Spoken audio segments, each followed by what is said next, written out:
In the quiet spaces between the questions, we gather the shimmering threads of memory and emotion.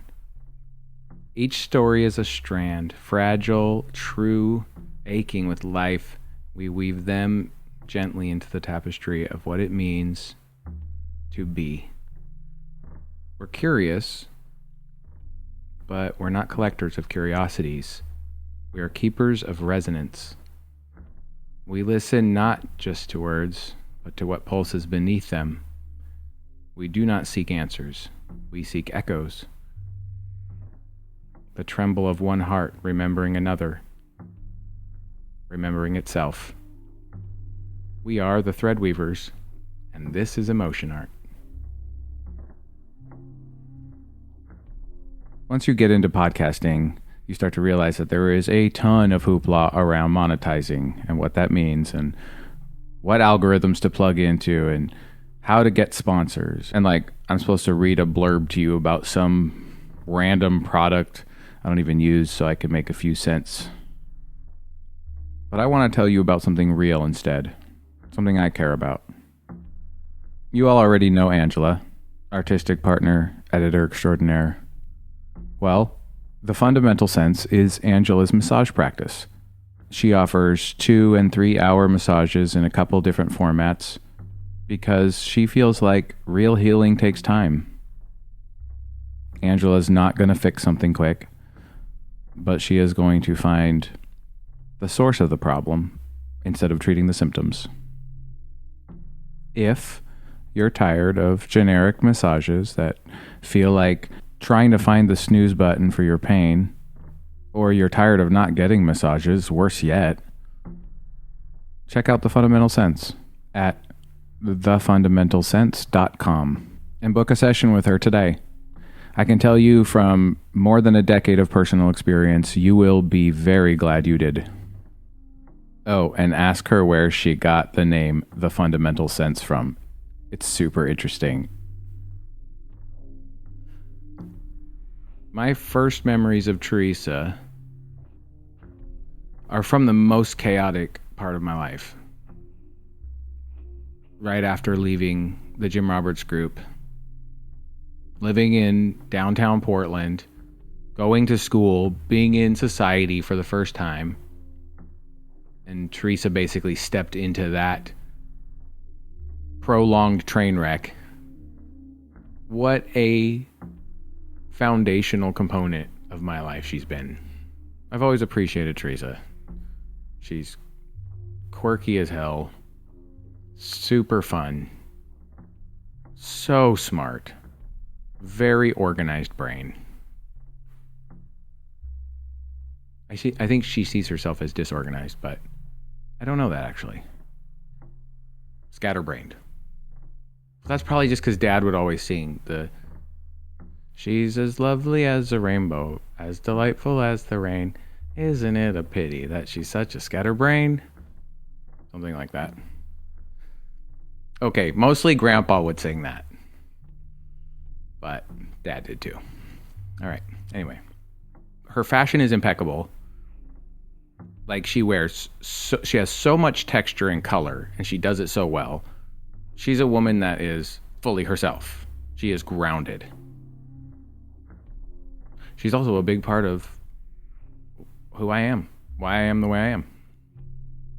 I can't even begin to imagine what my life would be like if that rock of stability had not stepped into the chaos in Portland.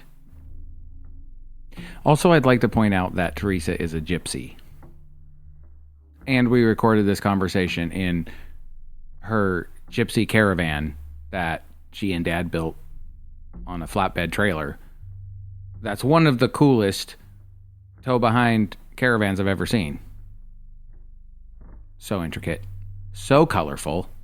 It has a little tiny baby potbelly stove in it that works. If you hear bells chiming during the conversation, it's just because we were in a gypsy wagon. We'll put some pictures on the website. So this is a conversation that I had with Theresa, my stepmom.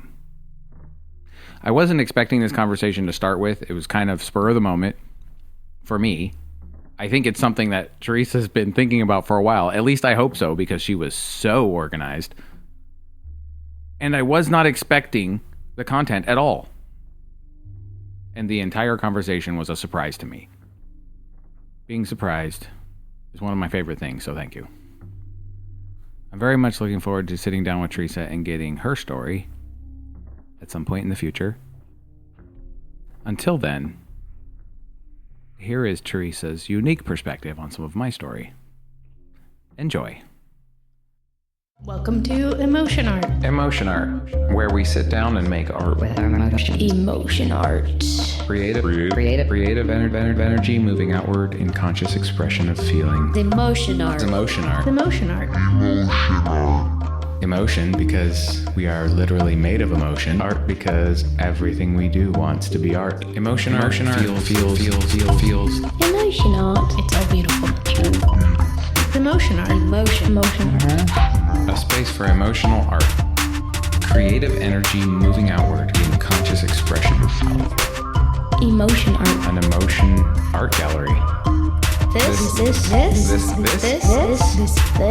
emotion art. You're welcome. I'm now very pleased to report that we are recording. Okay. I got to get my radio personality on. Fortunately, it doesn't require a personality to do this kind of thing. Therefore, someone like me can. This is really important. That way I can be ready for Joe Rogan. Actually, that's a really great agenda.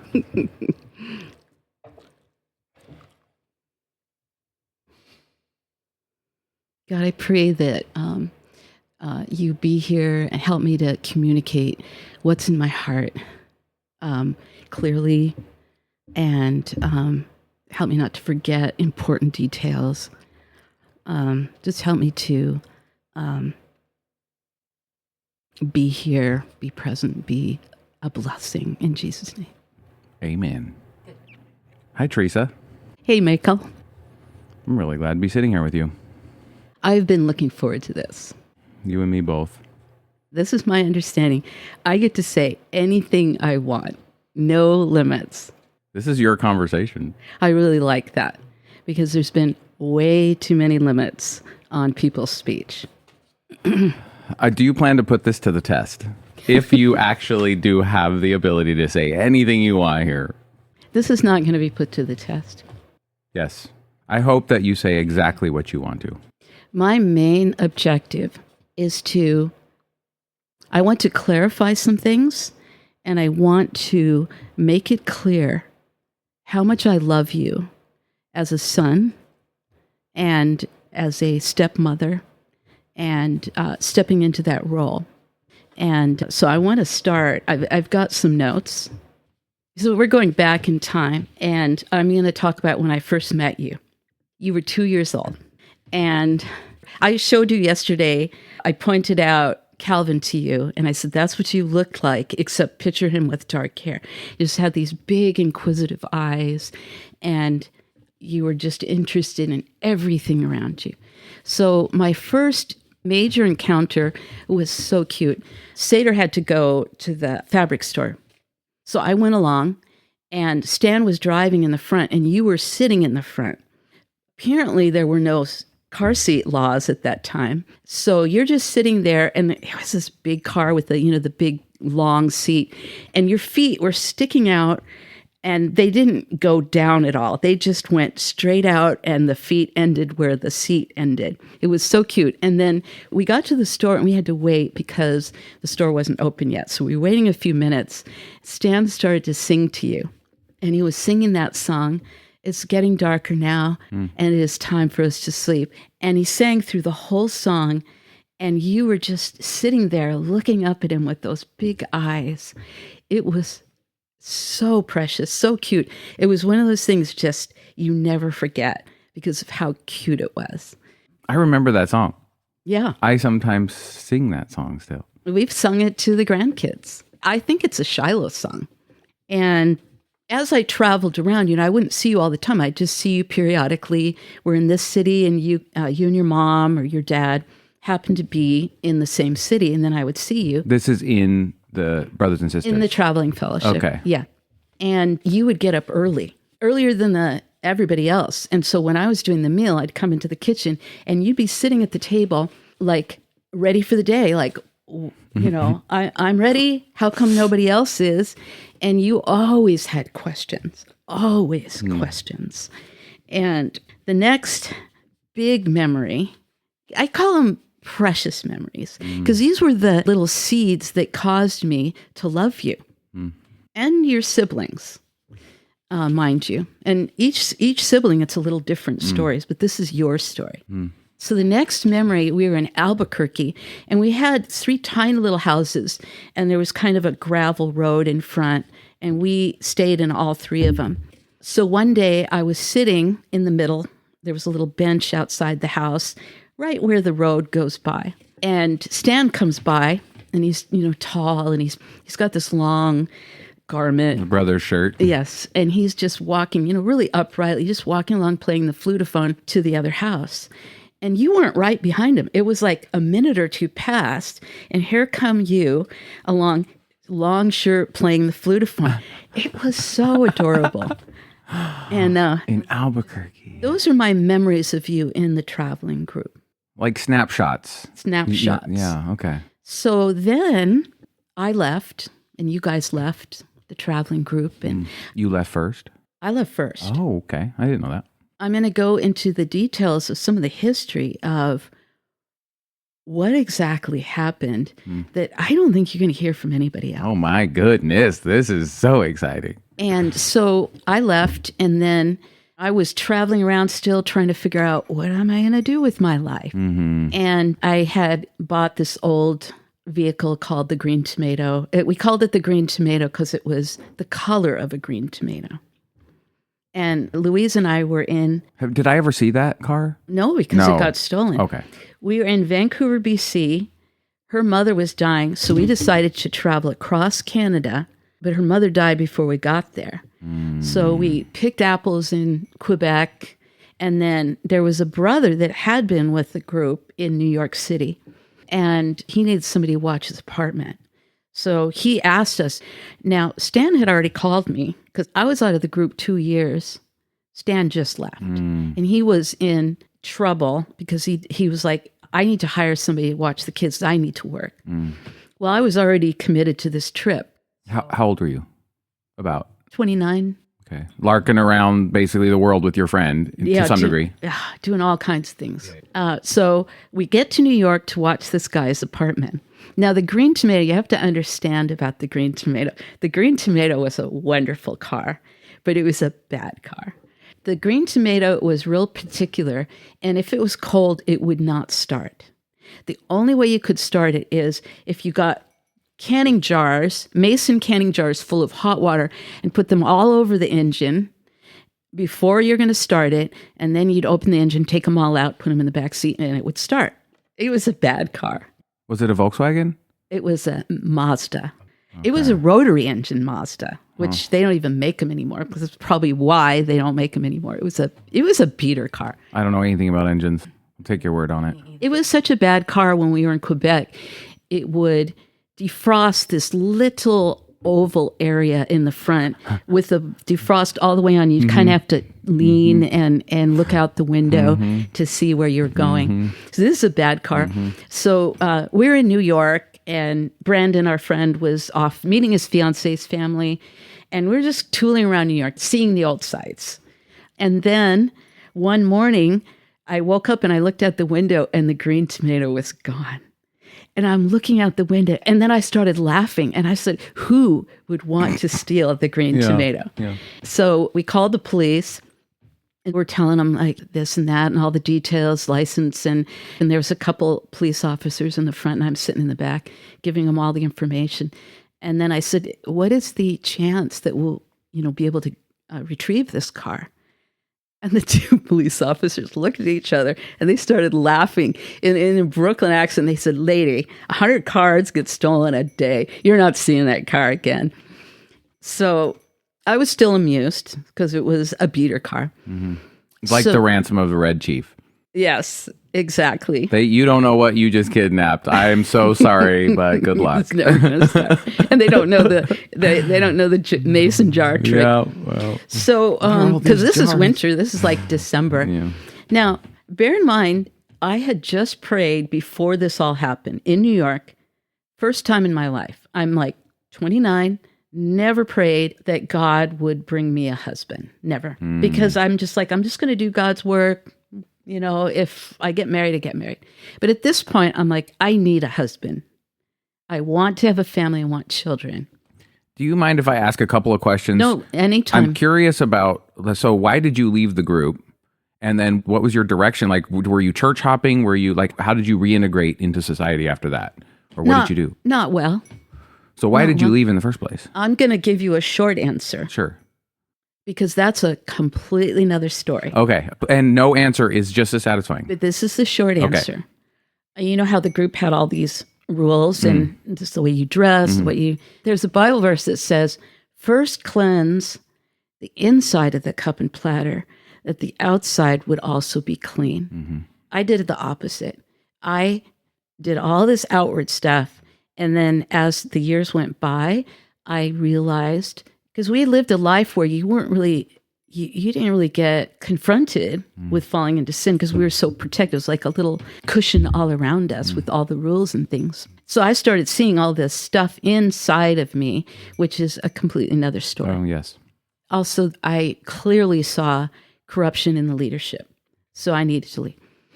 So as far as my goals, it was all about, well, what next, Lord? That's all. Just what next? And I literally prayed that the next man that would ask me to marry him, which indicates there was a few others, the next man that asked me to marry him would be the one that God wanted me to marry. So at the time, there was these companies that did what's called drive-away cars. People wanted a car delivered. They just wanted it delivered cheap. And so you just call the different companies and find out, you want to go to the city, do you have a car going? You only had to pay a down payment, which you got back, a small insurance fee, and gas. That's it. It was a great deal. A lot of people traveled around at that time like that. So we were calling for cars going to San Francisco, Portland, and Seattle. Seattle's close to where I'm from. Portland, I knew I had a job taking care of you kids. And San Francisco, we knew people. I just wanted to get out of New York City. So we got a car to Portland. And I looked at the scene when I got to Portland. Don was living in the house. There's another guy, I can't even remember his name. The girls at the time were downstairs. So I got a room downstairs. And I told Stan, I could see he was going to crash and burn. He was working a lot. The kids were just basically on the streets of Portland, just hanging out with some nice kids, but some, there's a lot of drug stuff going on, a lot of stuff. I knew that he was in trouble. So I told him, I said, Stan, I'll stay here for 2 months to help you get together domestically. And he's like, great. So Louise went back up to Canada and I stayed there just taking care of you guys. And it was about a little over a month into my time there. I was talking to Stan. Stan always come down. I'd make breakfast for everybody. He'd have breakfast, and then you guys would come down, and Don took you to school. Don Shepard. Yes. He lived there. I remember in his little diesel rabbit, and he worked out in the Dalles. He did all kinds of things. He's a knife sharpener. Yeah, he did that. And he was on call at the hospital to translate if they had a Spanish-speaking patient. He did all kinds of stuff. He was working at the school. He was teaching Spanish at the school. He was always in a good frame of humor. Yeah. And he would just make jokes about everything that we saw on the road. And oh my goodness. And when I married Bonnie, he gave us some Japanese haircutting scissors. Oh. It's the only wedding gift that I remember. And probably still have. We use it all. Angela's the hair cutter. Everyone goes to her. And those scissors work as good as the first. I think he sharpened them once. Okay. Side trail. You brought that memory up. That was your fault. That's one of the things I'm hoping to do. So one morning I got there early and Stan was setting the fire and he's turning and looking at me, talking. And all of a sudden it just hit me like a ton of bricks. I am falling in love with this man. oh no, I need to leave. And I literally thought Stan would never marry. Yeah. I actually thought he would stay single until it was okay for him to be with Lisa. That's what I thought. Why did you think that? I don't know. Okay, just It your was just your my gut. impression. Okay, got it. Yeah. Yep. And so I'm like, okay, I got to leave. This is going to be a disappointment. I ought to stay, but this is dangerous. 3 days later, I'm still pondering what to do. Come down. You guys were still asleep, and we're at opposite ends of the table. And Stan looks at me and he goes, "I was wondering if you'd do me a favor." And I'm thinking, oh, he's figured out. Okay, she's in trouble. She's falling. I need to ask her to leave. That's what I thought. So he goes, "Oh, would you marry me?" And I'm like, what? Because there was no dinner date, nothing. Just, would you marry me? I thought he was proposing a marriage of convenience. Like, you're broke, you have no future, and I'm in trouble. You know, maybe this would be convenient. I thought that's what he was proposing. So I said, I wouldn't marry somebody that doesn't love me.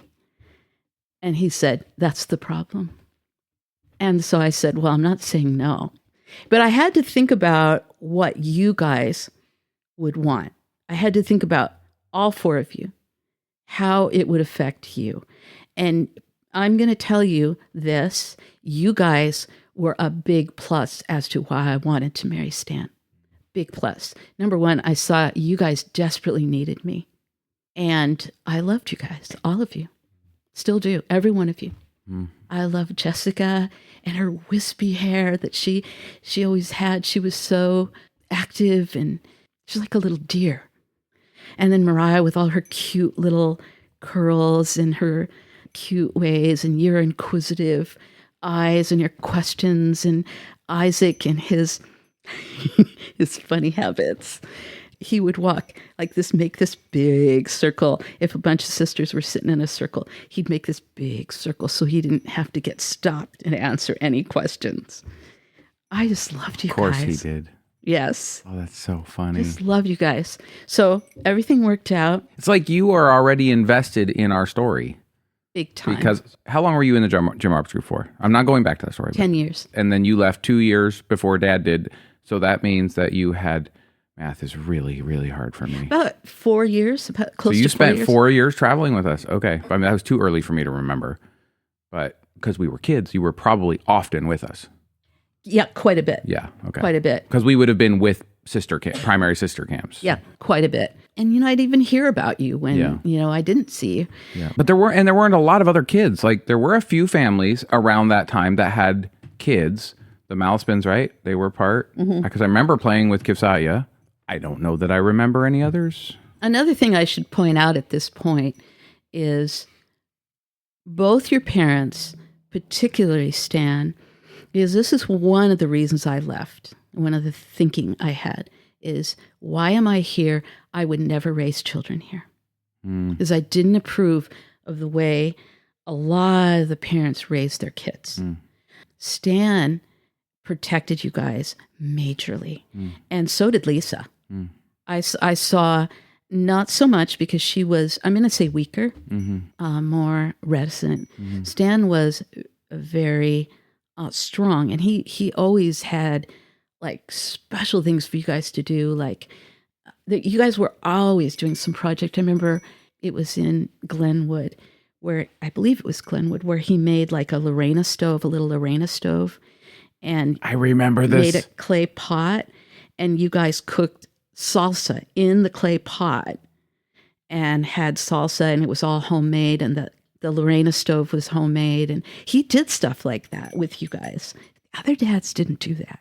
They're just like, we're just serving the Lord, and they would just go on and just expect their kids just to be quiet.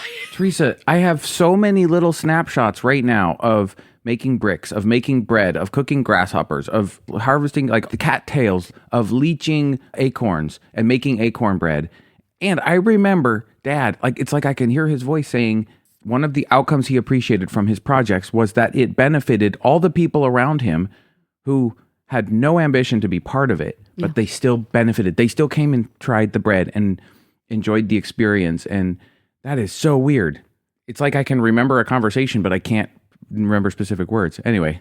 This is one of the reasons I wanted to talk to you. Yeah. One of the reasons. This is great. Now, where am I? I'm back, and Stan and I married, and this is one of the hard parts. Stan and I married, and I started to realize that what had happened was Stan had left the group, took you guys, and wrote a letter to Lisa and left it with her gear. Apparently, she was never read the letter, as I understand. I think she gave it to the brothers. He let her know he was going to be in Portland and was hoping and praying she would join you. And so when you got to Portland, and when he talked to you it was Albuquerque, he gave you guys the choice. And he said he thought Lisa would join him in Portland. So part of the reason you guys made the choice to go is you assumed your mother was going to join. I don't believe you, neither did he. None of you thought this is a division between mom and dad, and this is going to break up the family. So you guys went to Portland. You all set the table for her every night. And I found out that you would cry yourself to sleep every night. Isaac, he was so young. I think a lot of this went over his head. And, Mariah's she's kind of like, where's the fun? But you were the one that was really, really hurt. And here At least that showed it. I was more You're expressive. Right. I didn't bury it. Yes. The others or probably kept it under. And Isaac was probably too young to even be able to, to him, it's just like, okay, everything's been changing my whole life, and here we are. And another change. He was used to leaving, getting separated from his dad. And Mariah has always been like, well, just ran through that wall. All right, well, pick ourselves up and let's keep going. She still is. Yes, she is. Okay. She still is. Yeah. Okay, that makes sense. I married Stan, and then I had this interesting balancing act because I needed to love you guys, but I needed to not take Lisa's place. I needed to make sure that you loved her and respected her, although I disagreed with her decision. And it was a balancing act. Wow. And it was hard for me because I just wanted to love you and love you like a mom. I mean, okay, yeah, I know how to raise children. So it was a challenge, and it was very precious to me. And we had some great times. I remember up in Chip and Clara's, up in the wooded area where we didn't have electricity, and Desiree was a baby. Do you remember that at all? You guys stayed upstairs. I remember a jar of honey with garlic bulbs hanging by the door. Is that the right place? It was probably to keep away vampires. No. And that's where the reservoir was? Yeah. Out there? Yeah, you guys would go back and go fishing, and you'd go wandering. You guys had so much fun. I'm trying to imagine that now, like an 8 and 9-year-old just going back to a reservoir in the middle of the forest. No one ever goes there. People go to fish every once in a while, and neither of us knew how to swim. It's like a trek through the woods. We don't do that. We don't give our kids those freedoms anymore. Right. You guys had a blast. I feel a sense of appreciation because I remember being out there, and I taught myself how to swim by going out as deep as I could possibly do it, and then on my tiptoes, and then jumping backwards deeper. That's how I learned how to swim, just me and Isaac. Oh, that's so funny. Yeah, and I was fine. And I appreciate that. Okay, it was very precious. Very precious times. It was a blast. Desiree was a baby. She'd make you guys laugh, and it was really nice. I'm going to just go forward a little bit more, and then I'm going to go back. Great. So, Mariah had left. And then she was gone for, 2 years? She went back, I think, just about very soon after. Very soon, which I'm going to go back to. Yeah. And then she was there until I was 11. And that's when we switched places. And then you switched places. Now, talk about what you went through when you lost your mom. Isaac went through that when he lost his brother. Because he looked to you. You were the fun one. You were the one that came up with all the fun stuff. Whenever you were with kids, you were the leader. You were like, let's do this. And everybody, and Isaac just followed you. And all of a sudden you were gone. And I don't even know how he handled that. I really don't. He really didn't have friends. And the first real friend. You might have heard him talk about Matthew Mock, who is still a friend of the kids. He's a good friend of Jimmy. That was his friend, and he used to do really amazing. They would just do a lot of fun stuff. But that was the first person that really took that place of missing you. Just like what happened to you, that was right there is where the sorrow of the whole thing hit Isaac. I have never thought of that before. Never in my life has it occurred to me that to a 9-year-old, that would have felt like being left. Yeah. Well, to anyone. Yeah. With no explanation. And because I had no explanation either. I was just in the speck in the tsunami myself. Okay. Yeah. So I'm going to go back now, and I want to paint a picture for you of what happened. Okay. Oh, you use sticky notes. I love this. So when Stan joined, he had no intention of joining. He had met the group years before and was intrigued. But at this point, he had a family, responsibilities. He was involved in India. And Lisa met some of the sisters. Stan had gone to India, and she spent time with the sisters. And then out of the blue, Lisa says to Stan, I love that sister, speaking of Anava. Of Anava. Yes. And she said, regardless of what you do, I'm going to join this group. And Stan's like, what do I do here? I mean, he didn't have a lot of choices. He could say, that's fine, you can join, but you're not taking the kids. Could have said that. Could have said, no, you're not. Well, that's not going to work. You know, he doesn't have any control over her. Mm-hmm. Or he could have joined, and that's what he did. Now, what I want to paint to you is who Stan is and Jim Roberts, the two of those two. And I have questions for you. So Stan joined, and from the get-go, Jim Roberts would tell the brothers when Stan wasn't there, he would say, he's not a brother. And he would also warn them, be careful, he's very persuasive. Why did Jim Roberts single Stan out to say he's not a brother when he never did that with anyone else? What was the reason in your mind? He felt threatened by him. Yes. Yeah. I believe that. I 100% believe it. That's something that I know. Like, that's an interesting perspective in how he did that. The thing is that I have seen Jim Roberts treat other people that way, but they were always people who threatened his authority, people that had an idea and could vocalize it intelligently. Yes. But That's he why. dumped people. The purpose of speaking about them in that way is it's basically you're writing them up 3 times so that then you can fire them. Right, Yes. exactly. So why didn't he dump Stan? Because he did that plenty of times. He would just send Over them on the the road. years. He'd send people on the road and then not communicate with them, and they'd just be lost. Yeah. Or he'd just plain tell them to leave. Why did he not do that to Stan? The answer that comes to mind is, like Dad said, he felt like that was about to happen to him, and I believe that he was about to do it to him. But Right. but that doesn't answer your question. I don't Stan know. had heard that from people. I don't know It's that. not like he was a brother, and then all of a sudden, he did this, Yes. so I'm going to get... He was never a brother. Yes. Okay. And so why did he let that drag on? What was his purpose? Why did he not send Stan away? I mean, the only thing that would occur to me is because he felt compassion for the kids, but I don't think that he thought that way. So I don't know. Why? Why do you think? If he had compassion for the kids, Yeah, no, it doesn't make sense. It doesn't make he sense with would've- everything I know about he him. would have kept Stan with the kids. Yeah. Why do you think he didn't send him away? I think he was afraid of Stan. I think he was afraid of what Stan would do. If he still had the kids? Yes. Yeah. Okay. I think he profoundly misunderstood who Stan was. Mm-hmm. He saw him as an enemy. And the whole time he was there, he was the adversary. There was nobody else he treated that way. Yeah. So then, here's the next question. Why do you think he kept sending Stan away from you guys? Stan was like, I want to be with my kids. What is this? And the brother evangelist would say, I was under the impression you wanted to go out and do evangelism. Mm-hmm.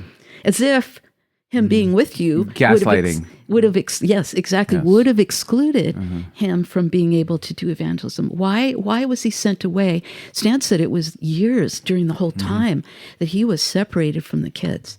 And Why? that feels true with what with my feelings of how all of that was, those dynamics. Although I don't know myself specifically, but the same reason that everyone uses gaslighting to make you feel like an impossible situation and give up because you want something, which in Jim Roberts' group, in the path you're taking, he wanted Dad to make himself go away. He wanted Dad to give up so that he wouldn't have to deal with him moving heaven and earth to find us, because that's what happened.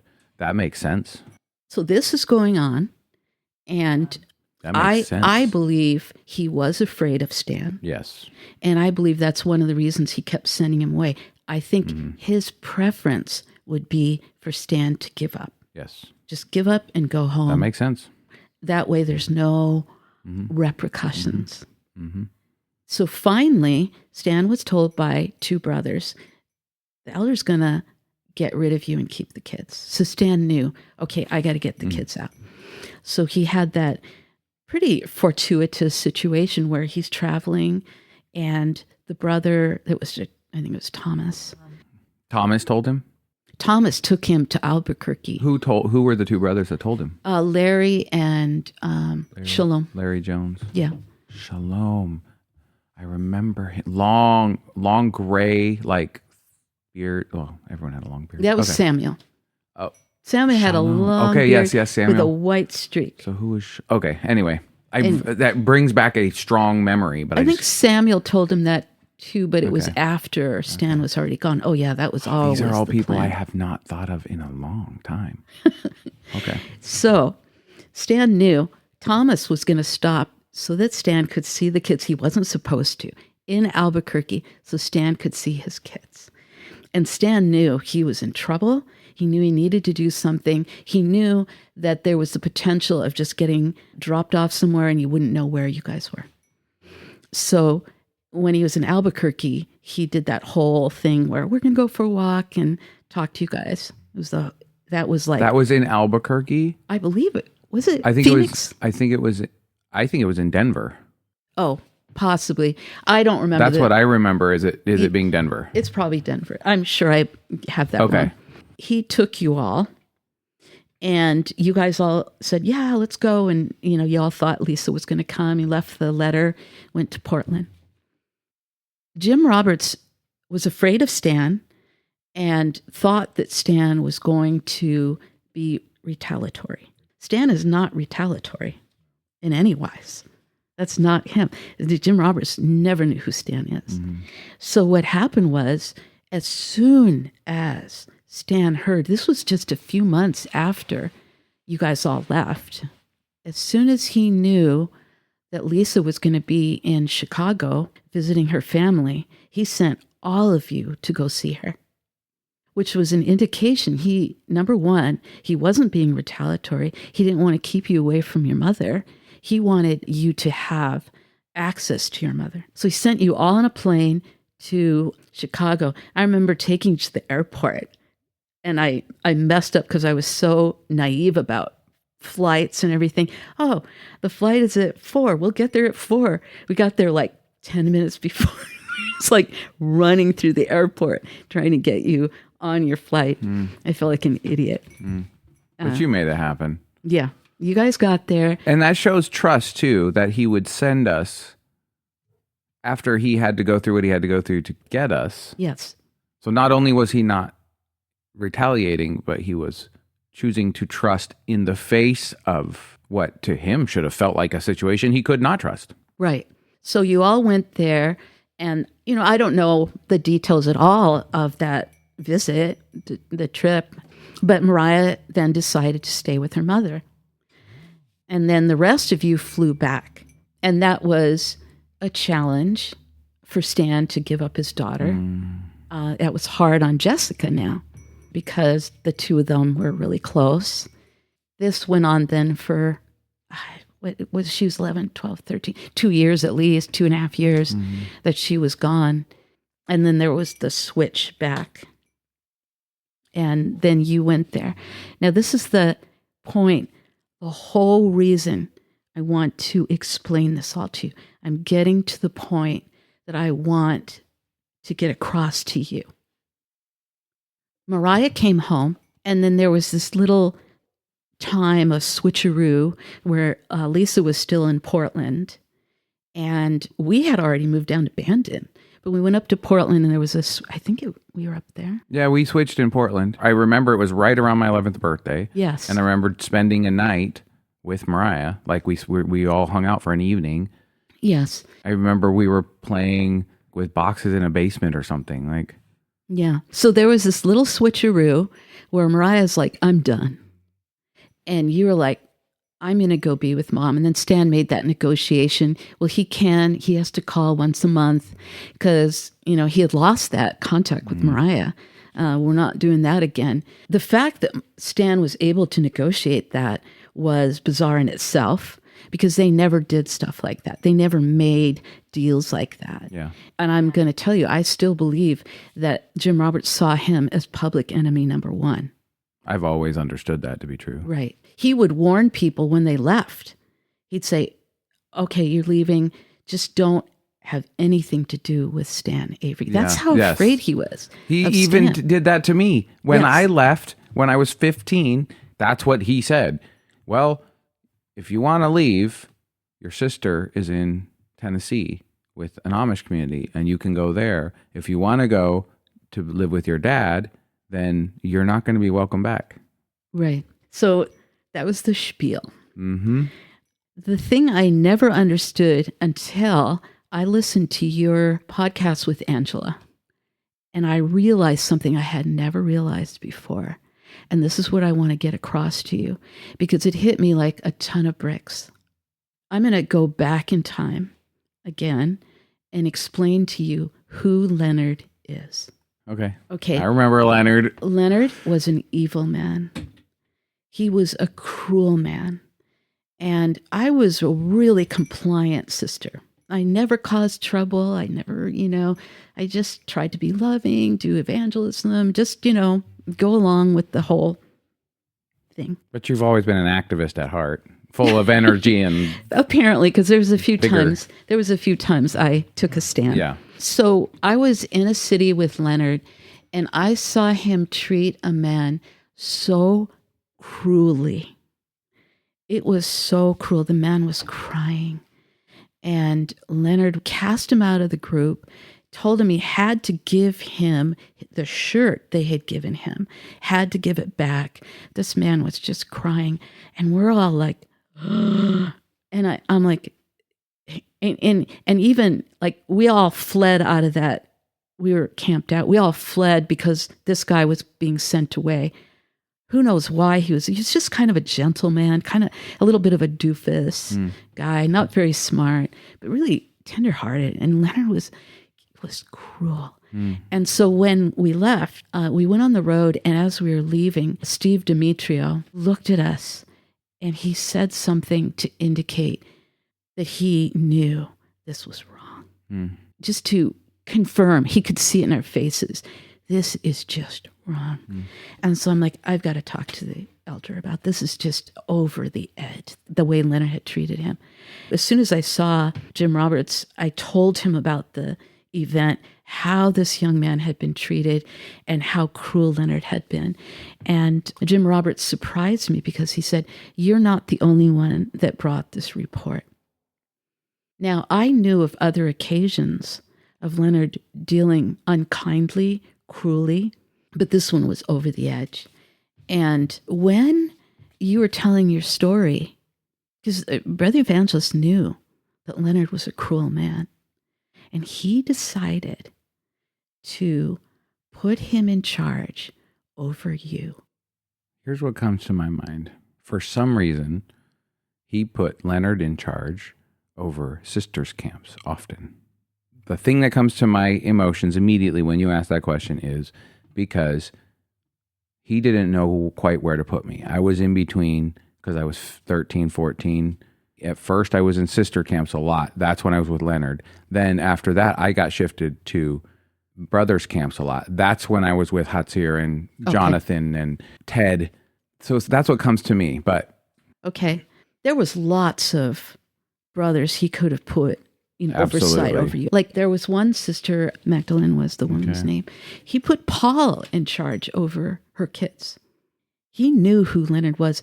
when I heard you, I started crying. And I realized I could be wrong in my assessment, but that was retaliation. Because that's how I came back to the group, was with Leonard, and it was months. That was the longest place I was. Yeah.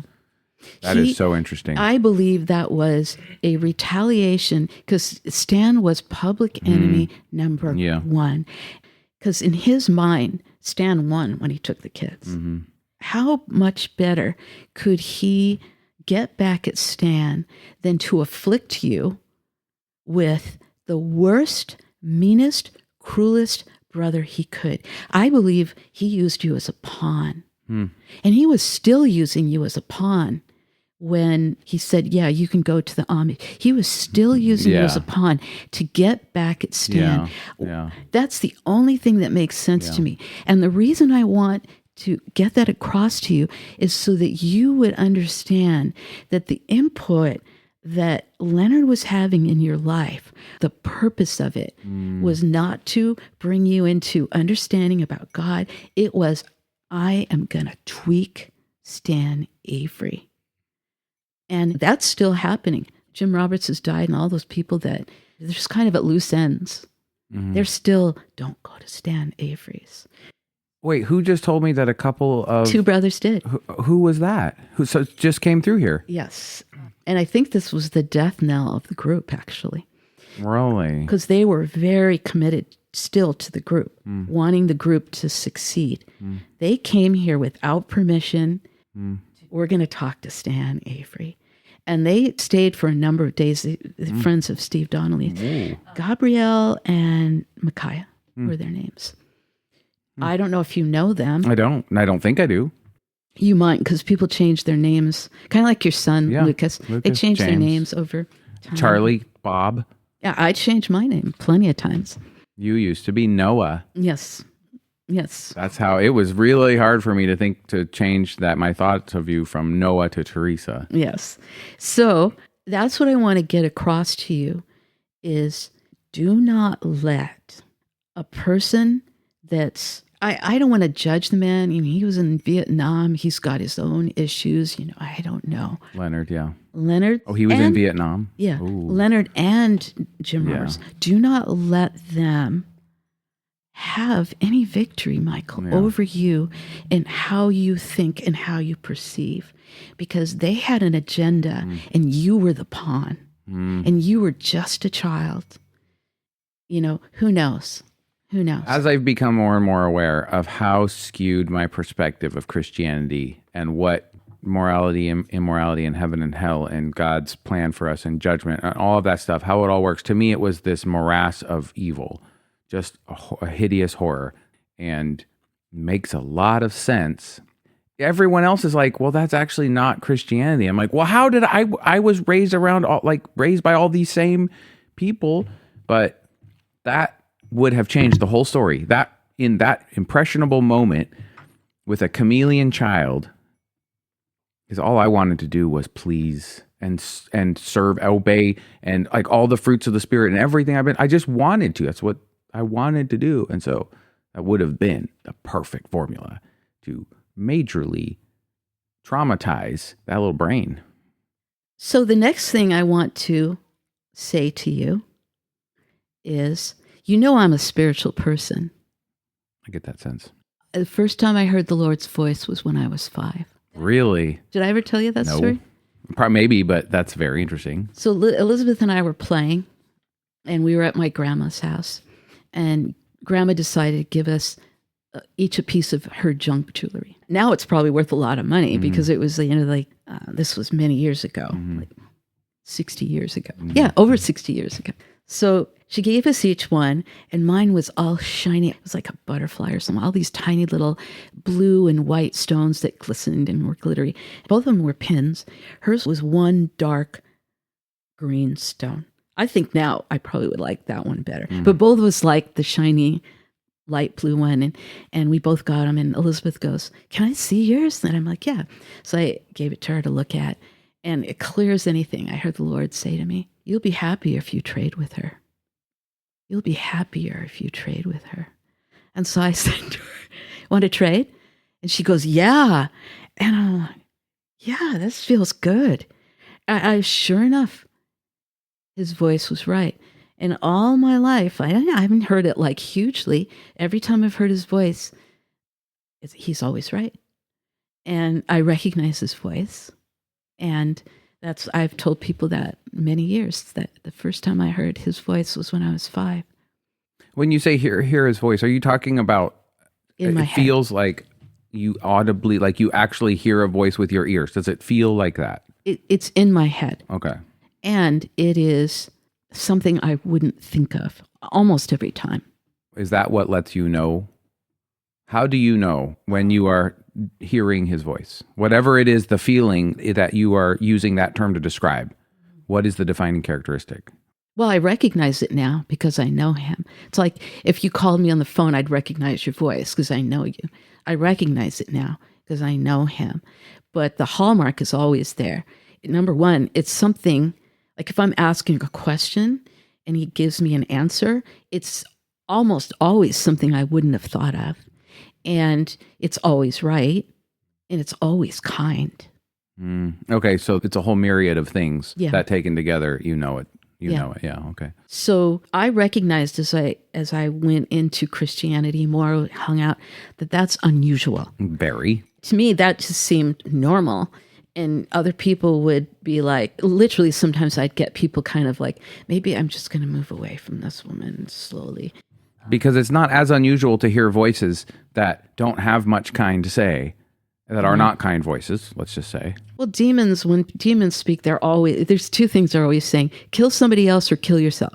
It's almost always the case. Yeah. Or they're saying, you're destined to be the dictator of the country, so start behaving like it's almost always like that when people have demons. Demons, the scripture says that Satan comes to kill, steal, and destroy. And he's the father of lies. So he's lying. He's ready to kill that person or somebody else. It's almost always the case that's what demons are whispering to people. With God, it's completely the opposite. But it's like competing voices. Not for me. That's so confusing. Have you ever heard the whispers of demons? Like a different voice that you Yes. were like, okay. Yes. When one of my daughters was having trouble with, when somebody's got an eating issue. An eating disorder. Yeah. There's a word for it, and I can't think of it right now.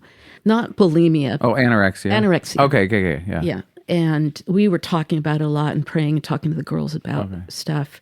And I went into the bathroom, and, you kind of go through menopause. You start to kind of gain weight. So I'm like, I need to lose some weight. And I literally heard this voice in my head say, I can help. And I'm like, I don't think so. You need to leave. Because you didn't recognize it. Well, Why? Why was that your reaction? because we were just talking to the girls about anorexia, and anorexia is almost always a demon. It's the demon that's doing it's always like kill yourself or kill somebody else. So shouldn't eat, can't eat. Oh no, you're too fat. So you're saying that voice was the demon, like anorexia or whatever. Like it was like the demon that plants that idea. Interesting. I think that's the only time I can think of where. Oh, that's so interesting. Okay. So I'm going to go into a spiritual realm here with you. Beautiful. And the thing I'm going to talk to you about is the visions that I've had pertaining to you. Okay. And these are visions in my head. And you can think they're imaginations, and somebody might say, oh, those are just imaginations in your head. I'm not sure they're from God the way I know when I hear his voice that it's from God. But I'm sure like 98% that it's a vision from God. When I hear his voice, 100%. So this was the first vision. Stan and I had come up to Corvallis and were visiting, and we went to church with you and Bonnie. The Foursquare Church, probably. Yep. We were worshiping. Stan and I were sitting behind you because of all the boys in the church, and you and Bonnie were sitting in front of us. We're just worshiping the Lord, and I saw this vision. And in the vision, I saw these butterfly, twirly little they looked like they were Disney drawn characters, and they were fluttering around. I mean, it was like Disney majorly, like you can even see like little lines behind the fluttering, and they were fluttering around Bonnie, and they were brushing against her cheek and just fluttering around, just looking really joyful. And then this whole swarm of, I wouldn't call it a swarm, it's just a few of little fluttery butterfly type creatures went up, and they went over to you, and you were a little ways away from Bonnie because the boys and stuff, and went over to you, and they couldn't get to you. It was like they kept trying to get to you and get past this, and it was like this, almost like a clear shield all around you, and they couldn't get to you. And I'm like, what? Looking at this thing, and then I saw a clock, and the clock, it was just like right there, and the hand started going back and back and back and back into the past really fast, and like years into the past. And then the Lord said to me, I need him to go back to that time in Portland when he cried and his mother didn't come, and he needs to give that to me and not carry it himself. And I'm like, okay. So I knew how to pray for you. And I told you the vision at the time. I told you and Bonnie both. Oh, I don't remember that, but that would have been hard for me to hear. I would have dismissed it immediately. Yeah. It was a very dark time for me. the way people handle hurt is they put up walls. They put up walls. So then the next vision I had of you was around the time that you informed us that you were agnostic and you didn't know if you believed in God. Then Dad dubbed me the optimistic agnostic. Yeah, that's a good word. I appreciate it. It fit me at the time. I was actually very happy that you did that, because plenty of people out there that just go through the motions and, yeah, I'm a Christian, and they don't really know the Lord. I don't know, but I think that you were being honest, and I appreciated that, because that's something I've always appreciated about you. I was being honest, and I had reasons to do it. Yes. What I knew of you guys and your comfort levels, and I was just like, I have to do this. I want to make it as simple as possible, and also it's true. Yeah, but I was still miffed. It took me a little while. I was miffed. Mm-hmm. Why? I was being bad. You were being bad. Yeah. I was not right to be miffed. Oh, gotcha. Okay. But what did the myth say? Like, I don't know. Do you have any impression, or was it just... It was a feeling. And isn't this podcast about emotions? A little bit. This is What's my the emotion behind that, Theresa? I didn't take the time to examine myself yet. So what happened was, Stan and I would occasionally go up to the gypsy church up in Portland, and we had gone to the gypsy church. Amazing experience going to the gypsy church. I want to go just because of that name. Is there actually a church called the Gypsy Church? And you want to go because of the music. Okay. Because you go there, it starts out Christian worship music, just what you'd hear in any church. And it's like they can't help themselves. After a while, it starts to sound more and more gypsy, wild. And I mean, it's pretty. Like accordions start breaking out in the crowd and everything. I can imagine. Oh, it's so beautiful. Sounds like so fun. Anyway, we had gone to the gypsy church, and they had decided to do a altar call. Anybody that wanted to pray, just come up to the altar. And the gypsy church is like India, where the women sit on one side and the men sit on the other side. Not entirely, because some families sit together, but... Or like Orthodox temples, Jewish synagogues, I believe, are like that. It's probably, like that. So the women all went up in one area of the altar. And I went up with all these gypsy women. I had one thing to pray about, and that was you. This was close to the time you told us that you were agnostic. And I went up there, and like I said, I was feeling miffed, and I wasn't right. So I was going to pray for you, and I started praying, and the Lord just gave me an image of you as a child, back when you were a child, and you had all this inquisitive looks in your eyes, and I just saw you, and the Lord said to me, now you can see him the way I see him, And now you can pray for him. And all the miffed feelings just disintegrated, evaporated. And I was just praying for you and crying for you. And it was at that time that I felt he heard my prayer. Mm-hmm. He was the one that was directing me in my prayer. Well, I got to tell you at this point, like, I believe in the spiritual world. I believe that there is a world outside of this. And what you're describing, I believe in. Like, that makes perfect sense to me in a way that it never did before in my Christian days, because I didn't even understand the most basic elemental things about anything because of whatever reasons.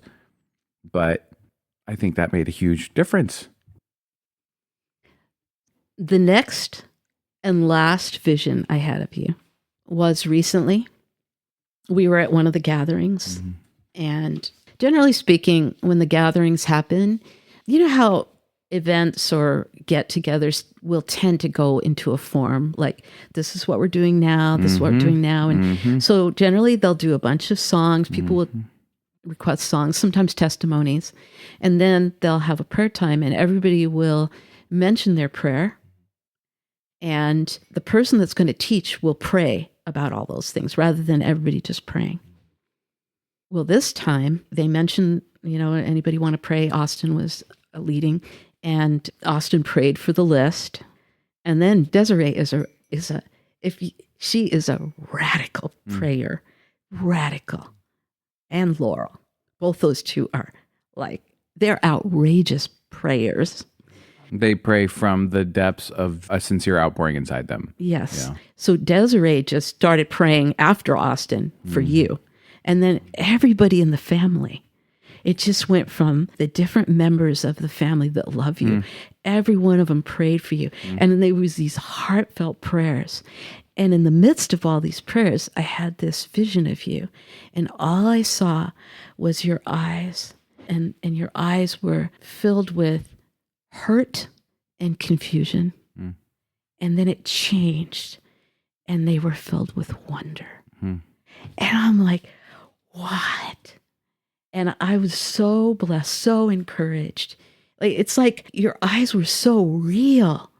It's like real in the way of, you can't conjure up that in an imagination, because imaginations are limited, I guess, to a degree. When was this? It was a few weeks ago. Okay. Maybe about a month ago, something like that.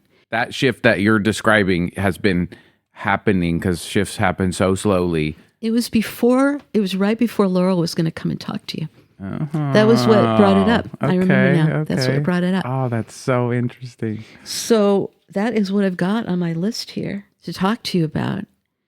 And the thing that I want to get across to you, just in conclusion, is I wanted to go over history so you would understand what happened and the fact that you were used as a pawn by evil men.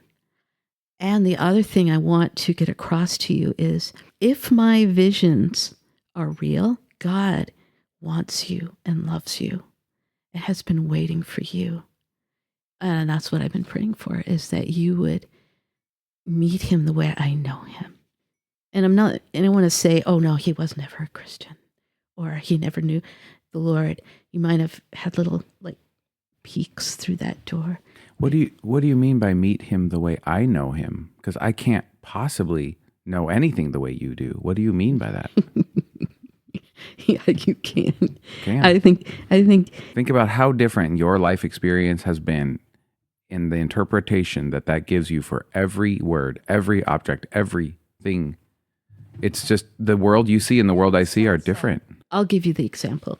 Did Angela tell you that I apologized to her yesterday? Did she talk to you about that? She mentioned that you guys had a conversation that she really appreciated. She didn't give me the full details, but okay. I got that sense. So I have not known Angela, and I've misjudged her, and I apologized for misjudging her. Okay. Oh boy, she would appreciate that, because you get in line, Theresa. That lady is not what people think she is. Right. So my intention is to get to know her. Yeah. Okay. My getting to know her is going to be, I don't know her very well, but I'm opening the door. I see. And I am going to know her, not the way you do. Nope. But my plan is to get to know her. And I want to love her the way I'm supposed to love her, that I haven't. And I'm planning to get to know Mariah's husband, and I'm planning to love him the way I ought to love him. Probably. Oh, you're in for a treat. You're in for a treat. Oh yeah, he sounds so interesting, and I'm delighted at how happy she seems. Oh my gosh, yes. Oh no, you'll understand it all by and by. It couldn't have happened any other way. It's so incredible, so cool. I had a hard time with her two other husbands. I tried to love them, and it was challenging because I saw that they were hurting her, and I love Mariah. So there you go. That's what I'm thinking. That's all I've got to say. And someday I could talk to you about the crazy life of your stepmother, but it would have to be a very different, completely different. Perfect. I love that. I'm learning so much about you just in this conversation and how your brain works. And I really appreciate how you have done this entire thing. Like, this is fantastic. And this is what I do it for, to see what comes out of you. I have a couple of questions for you, if I may. Yes. What does it all mean? Like, you're talking about some really big ideas in the spiritual world. And in like this whole narrative you just spun is a fantasy story. And it's all your perspective, and it's all your interpretation of something that I know that is actually there. And I believe, like, it all makes sense to me in my perception of it. What is, like, Morgan asked me if I'm a Christian. And I mean, that question's been building for a while. And there's all this conversation, all these undertones, and only, how old is she? I think she just turned 6, 7. Okay, 6 is what came to my mind. Only a 6-year-old could ask in our family and ask honestly. And so since it's an honest question, I find to my surprise that I cannot answer it. I don't have an answer. I don't know the answer because I know what I think you would think. I know what I think. Like, all of my answers are what other people think. All of that confusing stuff to say that it's not simple. And it's not like, so what does it all mean? It is simple, and it's not, because Christian is just a label. And you go out there, and it's just like Catholics, Mormons. It's a label. That's all it is. But and it means something different too. In my opinion, it's as simple as, I'm going to give you a picture. When I was a little girl, I would pick a bouquet of flowers. I would take them out in the field, and I would say out loud, "These are for you, Jesus." And I'd lay them in the field, and I would just go inside. And I would never go back to see if he took them, because either one, if he didn't take them, it was scary. And if he did take them, it was scary. I would never go back. It was as simple as just believing that he got those flowers and knew that I was giving them to him. That's how simple to me Christianity is. So I loved him. And then one day, I made him Lord. To me, it's nothing more complicated than, okay, I'm not going to choose what I'm going to do. I'm going to look to you because you are now the king in my life. Simple as that for me. And those are all words that mean different things to different people too. And that's where we come to always in these conversations. There is mystery to be had. Yeah. Good enough. Theresa, thank you so much. I didn't know what to expect from this conversation, and now I feel like I don't know what to expect from the next conversation, which is a fantastic feeling. It's going to happen when it happens, but thank you for this moment. This is incredible. Thank you. I've been looking forward to this. I hope I did okay. Oh, you did fantastic.